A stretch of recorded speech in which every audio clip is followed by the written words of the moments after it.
రాజేశ్వరికి పెళ్ళైపోయింది తెలుసా? వాళ్ళ ఆయన చికాగోలో పెద్ద డాక్టరు. ఎల్లుండే వాళ్ళిద్దరూ ఇంచక్క అమెరికా వెళ్ళిపోతున్నారు. అక్కడే కాపురం కూడా పెడుతున్నారట. అదృష్టవంతురాలు.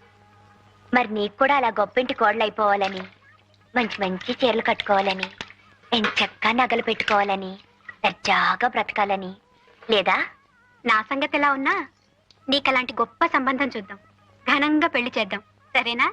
సర్లే, మీరు చూడాలనుకున్నా ఆ చేసుకునేవాడు నన్ను ఎలా చేసుకుంటాడు? నాకేమన్నా డిగ్రీయా బొగ్రియా? అత్యవసర చదువులు, తిండికి పండికి చాలని బతుకులు. మన అదృష్టం బాగుంటే మనల్ని అర్థం చేసుకునే వాళ్ళే దొరుకుతారు, మనల్ని సుఖపెడతారు. దొరకపోరు, దొరుకుతారు. త్యాగరాజు గారి గుడిలో నిర్మాల్యం తీసే పూజారి నీకు, కూచిపూడి అగ్రహారంలో ఉన్నట్టు వంగం చేసేవాడు నాకు. దొరుకుతారు గంతకు దగ్గ బొంతలు.